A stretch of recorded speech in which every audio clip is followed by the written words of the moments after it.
Hi friends. दोस्तों, एक नई वैकेंसी के साथ एक वीडियो देख सकते हैं। और वैकेंसी यदि आप फिल कर रहे हैं तो ज़रूर इस वीडियो को पूरा देखें, क्योंकि इसमें कुछ ऐसे ऐसे छोटे पॉइंट्स होते हैं जो कि अभ्यर्थी ध्यान नहीं रखते हैं। तो वैकेंसी जो है एएनएम के लिए, स्वास्थ्यकर्ता के लिए, स्वास्थ्य कार्यकर्ता के लिए, जो कि महिला स्वास्थ्य कार्यकर्ता होती है उन्हीं के लिए वैकेंसी है। उत्तराखंड ज़िले के लिए। और वैकेंसी का जो प्रारंभ होने का तिथि है वो है 24 मार्च और अंतिम तिथि है 13 अप्रैल। तो यदि आप इस फॉर्म को भरना चाहते हैं तो आप वैकेंसी को अच्छी तरह से, इसके हर पॉइंट को समझें। तो दोस्तों शुरू करते हैं। 824 टोटल पद है, जिनमें से अनारक्षित 533, आर्थिक रूप से कमज़ोर वर्ग। आर्थिक रूप से कमज़ोर वर्ग का मतलब है जो 55 पद है कि जो एक स्कीम चलाई गई थी जिसमें कि ईडब्ल्यूएस कैटेगरी की एक सर्टिफिकेट बनता है, जिन लोगों की इनकम सालाना 2.5 लाख से कम होती है उन लोगों के लिए। तो वो लोग होते हैं आर्थिक रूप से कमज़ोर वर्ग। ये यहाँ पर बीपीएल वाली कैटेगरी नहीं है। अन्य पिछड़ा वर्ग, अनुसूचित जाति, जनजाति। तो इस तरह से टोटल 824 पद है। और लेवल 3 की यहाँ पर तनख्वाह है, शुरुआती वेतन 21,700 से 69,100 तक का ये वेतन है। तो देखते हैं शुरू से। जो इसकी एग्ज़ाम लेने वाला है वो है उत्तराखंड चिकित्सा सेवा चयन बोर्ड, देहरादून में इनका हेड ऑफिस है। वहाँ से इसका एग्ज़ाम कंडक्ट किया जाएगा। पूरे उत्तराखंड के लिए है ये। परमानेंट वैकेंसियाँ है, कोई कॉन्ट्रेक्चुअल वैकेंसियाँ नहीं है। अब आगे बढ़ते हैं। और तो पद का स्वरूप अराजपत्रित। अराजपत्रित का मतलब ये नॉन गजटेड है। कुछ पद ऐसे होते हैं जो गजटेड होते हैं, तो ये यहाँ पर अभी नॉन गजटेड है। वेतनमान, वेतन बैंड 5200 से 20,200, ग्रेड पे 2000। लेकिन ये अभी संशोधित हो चुका है 7वां ग्रेड पे लगने के बाद में, 7वां वेतन जो है कमीशन लगने के बाद में। तो अब जो वेतनमान है वो है 21,700 से 69,100 का। तो ये इसका यहाँ पर वेतन का ग्रेड पे है। यदि देखें तो लगभग इसमें शुरुआत में 30 से 40,000 के बीच में तनख्वाह बनती है। चलिए आगे बढ़ते हैं। शैक्षणिक एवं अधिमानी अहर्ताएँ। तो अभ्यर्थी के पास में निम्न अहर्ताएँ होना आवश्यक है। देखिए, अहर्ताएँ यानी कि एलिजिबिलिटी, यानी कि क्या क्वालिफ़िकेशन होना चाहिए। तो पहली तो उसके पास में एक एएनएम का कोर्स होना चाहिए, जो कि पॉइंट नंबर फर्स्ट पे लिखा हुआ है। अभ्यर्थी द्वारा भारतीय नर्सिंग परिषद नई दिल्ली आईएनसी नई दिल्ली द्वारा समय समय पर निर्धारित शैक्षणिक योग्यताएं एवं उक्त के अनुरूप बेसिक स्वास्थ्य कार्यकर्ता प्रशिक्षण कोर्स, जिसमें 6 माह का प्रसव प्रशिक्षण सम्मिलित किया है, सफलतापूर्वक किया हुआ हो। तो पहले जो एएनएम था कोर्स वो 1.5 साल का था और उसमें 6 माह का इंटर्नशिप अलग था। तो उसको पहले वो इंटर्नशिप का नहीं था, तो अभी इसमें इंटर्नशिप होना ज़रूरी है 6 माह का, यानी कि 2 साल का कोर्स होना चाहिए। अभ्यर्थी उत्तराखंड नर्सेज काउंसिल में पंजीकृत होना चाहिए। यदि आप अप्लाई कर रहे हैं तो पंजीकरण अपना ज़रूर करवाएं और अपना रजिस्ट्रेशन ज़रूर इशू करवा के रखें। अब देखते हैं आगे। अधिमानी अहर्ताएँ। अधिमानी अहर्ताएँ का मतलब ये है एक्स्ट्रा क्वालिफ़िकेशन। एक्स्ट्रा क्वालिफ़िकेशन का मतलब, यदि किसी के पास प्रदेश की सेना में कम से कम 2 साल तक की सेवा की हो तो वो उन्हें वहाँ पर एक्स्ट्रा बोनस मिलने के वो काबिल है। या राष्ट्रीय कैडेट कोर एनसीसी में बी प्रमाण पत्र, बी सर्टिफिकेट प्राप्त किया हो तो वो वहाँ पर एक्स्ट्रा क्वालिफ़िकेशन के लिए एलिजिबल है, बोनस अंकों के लिए एलिजिबल। अब देखिए, यहाँ बात करते हैं काउंसलिंग में रजिस्ट्रेशन की शर्त की। तो अभ्यर्थी के पास उत्तराखंड नर्सेज काउंसलिंग देहरादून में ऑनलाइन आवेदन करने की अंतिम तिथि, यानी कि जो यहाँ पर अंतिम तिथि है, या जो कि आप देखिए 13 अप्रैल से पहले पहले आपके पास में रजिस्ट्रेशन होना चाहिए। ऑनलाइन आवेदन करने की अंतिम तिथि के पश्चात जारी प्रमाण पत्र मान्य नहीं होंगे। तो ऑनलाइन आवेदन करने से आप पहले पहले अपना रजिस्ट्रेशन वहाँ से इश्यू करवा लें 13 अप्रैल से पहले। आयु है यहाँ पर 1 जुलाई 2021 की तिथि मानी गई है आयु, और कम से कम 18 वर्ष और अधिक से अधिक 42 वर्ष की आयु यहाँ पर होनी चाहिए। उसके बाद में बात करते हैं हम NOC, अनापत्ति प्रमाण पत्र। जो लोग किसी तरह की सरकारी नौकरी में काम कर रहे हैं, जैसे कि उत्तराखंड NHM में या किसी और कॉलेज में उत्तराखंड में सरकारी में, प्राइवेट की यहाँ बात नहीं है, सरकारी सेवा में जो हो, उन्हें वहाँ पर अपने विभाग से एक NOC देना होता है, नो ऑब्जेक्शन सर्टिफिकेट, जो उनका जिले के जो विभाग में जो भी CMO CMHO जो भी होते हैं वो देते हैं कि हमें अभ्यर्थी कहीं भी ज्वाइन करें, हमें कोई आपत्ति नहीं है, इस तरह का एक प्रमाण पत्र देते हैं जिसे NOC बोला जाता है। तो वो उन्हें वहाँ से लेकर और सबमिट करना होता है। देन उसके बाद में आता है आरक्षण। तो आरक्षण यहाँ 2 प्रकार का है, ऊर्ध्व आरक्षण और क्षैतिज आरक्षण। ऊर्ध्व आरक्षण जातिगत आरक्षण होता है और क्षैतिज आरक्षण जो होता है वो क्षेत्र विशेष के लिए होता है, यानी कि जैसे कि उत्तराखंड की महिला है, उत्तराखंड के स्वतंत्रता सेनानियों के आश्रित है, पूर्व सैनिकों के आश्रित है, पूर्व सैनिक है, या उत्तराखंड में संचालित किसी राजकीय गृह में निवासरत अनाथ बच्चे हैं, तो वो लोग आते हैं क्षैतिज आरक्षण की श्रेणी में। इसका और डिस्कशन अभी लास्ट में वैकेंसियों की डिटेल है उसमें होगा। तो इन अभ्यर्थियों को यदि ये इस कैटेगरी में अप्लाई कर रहे हैं तो उसका प्रमाण पत्र इन लोगों के पास में होना चाहिए, और इनको वहाँ पर प्रमाण पत्र अपना अपलोड भी करना है ऑनलाइन आवेदन करते समय, ये ज़रूर ध्यान रखना है। अब देखिए आर्थिक रूप से कमज़ोर वर्गों का जो हमने बात की थी, तो आर्थिक रूप से कमज़ोर वर्ग के लिए भी वैकेंसीज अलग से है पूरी वैकेंसियों में। तो जो स्थायी निवासी है उन्हीं के लिए है ये सिर्फ। तो अधिकतम आयु सीमा में किसी भी प्रकार की छूट नहीं मिलेगी। जो इनका 42 साल का टाइम दिया वर्ष है अधिकतम, उससे ज़्यादा की उम्र में तो छूट नहीं है EWS कैटेगरी वालों को। लेकिन ये क्या है कि इनका पद अलग से दिए हैं, उन पदों में इनको भर्तियां दी जा सकती है।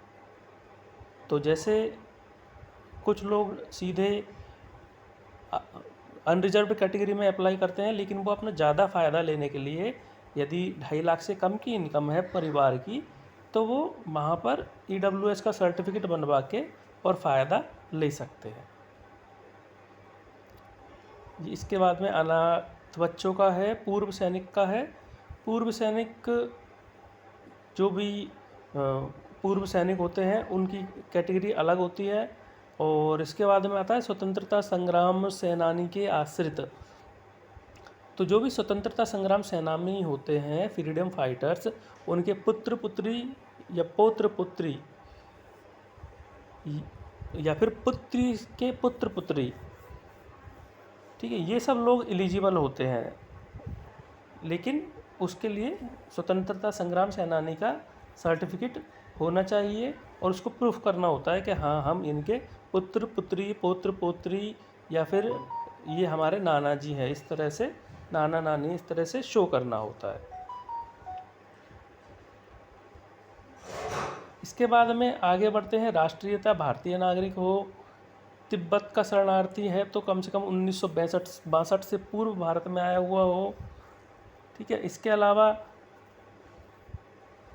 यदि किसी और अन्य राज्य का है तो फिर उसकी कंडीशंस अलग है। जैसा कि भारतीय उद्योग का ऐसा व्यक्ति जिसने भारत में स्थायी निवास के आशय से पाकिस्तान, बर्मा, श्रीलंका किसी और दूसरे देश से माइग्रेशन किया हो, प्रव्रजन किया हो, यानी वो वहाँ से आया हो, तो सरकार से उसके पास पात्रता का प्रमाण पत्र होना चाहिए कि वो काफ़ी पुराना होता है, तो उन लोगों काफ़ी पुराना होता है, उन लोगों को मूल निवासी होने का सर्टिफिकेट मिलता है, लेकिन उनका कुछ अलग अलग कैटेगरी अपना होता है।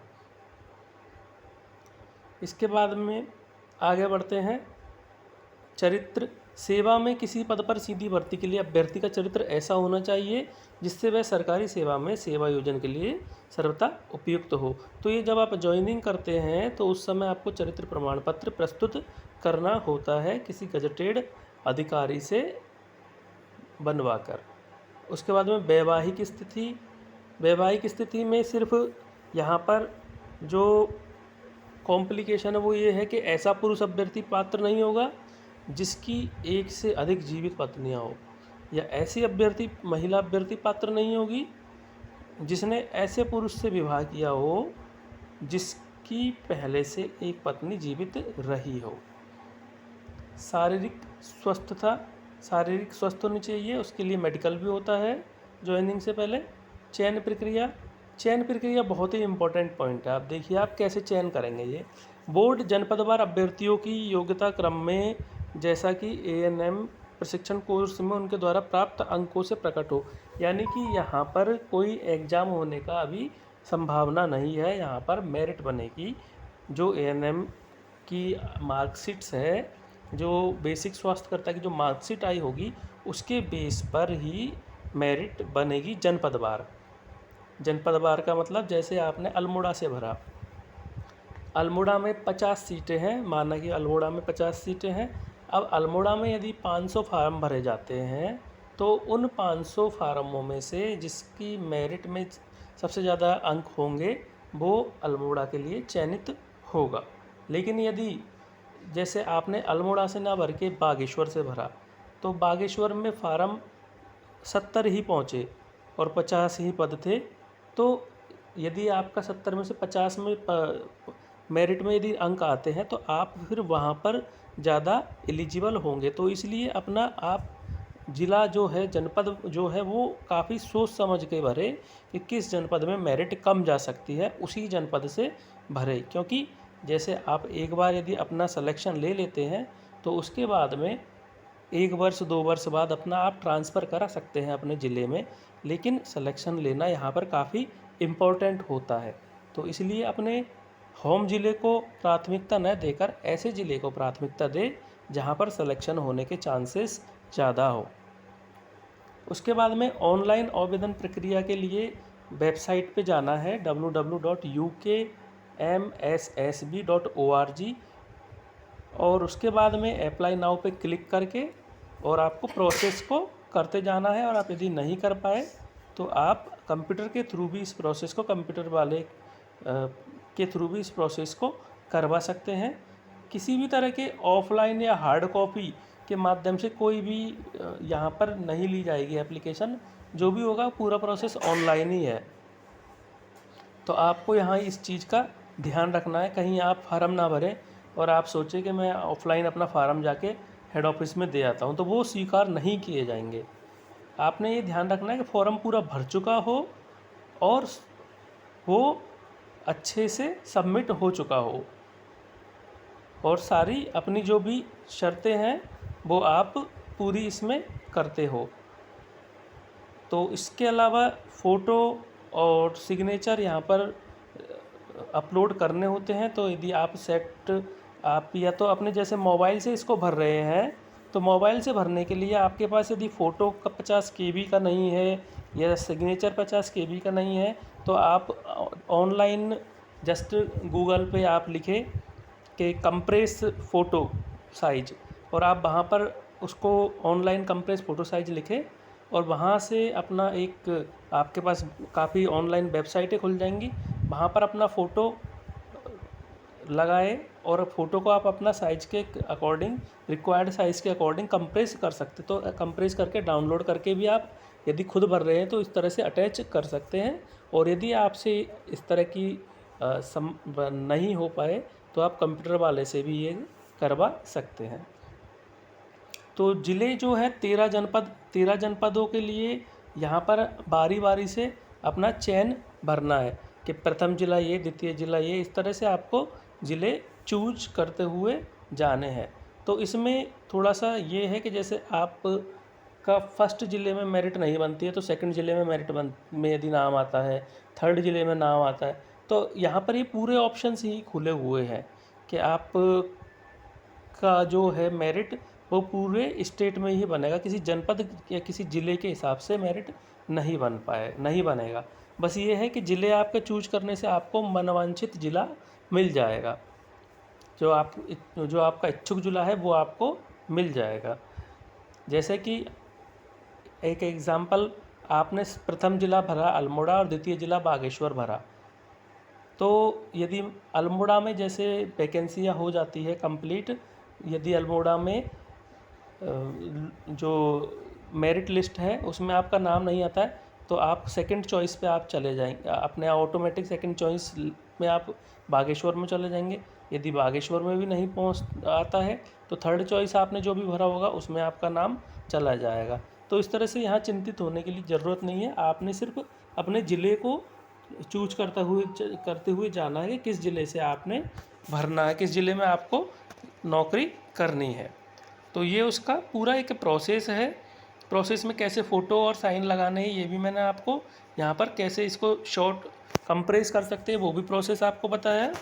तो ये इस तरह की एक पूरी प्रोसेस है। और इसमें एक चीज़ जो और ध्यान रखने वाली है कि आवेदक की जो मार्कशीट जिस डेट में इश्यू हुई है वही उसकी क्या मानी जाएगी, डेट मानी जाएगी, शैक्षिक अहर्ता की तिथि वही मानी जाएगी। इसके अलावा मार्कशीट में जो डेट पड़ी होगी वही उसकी क्या मानी जाएगी, वहाँ पर डेट ऑफ बर्थ मानी जाएगी। जो हाई स्कूल की जो मार्कशीट होती है उसमें जो डेट होगी वही उसकी हाई स्कूल की जो डेट है वही डेट ऑफ बर्थ माना जाएगा। ऐसा नहीं है कि आधार कार्ड में कुछ है या किसी और वैकेंसी में कुछ है तो उसको माने। तो हाई स्कूल का जो है प्रमाण पत्र उसमें जो जन्म तिथि होगी वही मान्य होगी जन्म तिथि के रूप में। तो ये थी इसमें संबंधित जो भी इम्पोर्टेंट चीज़ें थी वो ये सब थी। तो दोस्तों ज़रूर अप्लाई करें इस वैकेंसी के लिए, और यदि आपकी कोई क्वेरी हो तो आप ज़रूर कमेंट सेक्शन में लिखें। और दोस्तों चैनल को सब्सक्राइब करते रहिए जिससे कि कोई भी यदि नई बदलाव अपडेट होगी या नई वैकेंसीज होगी तो हम आपको समय समय पर सूचित करते रहें। धन्यवाद दोस्तों।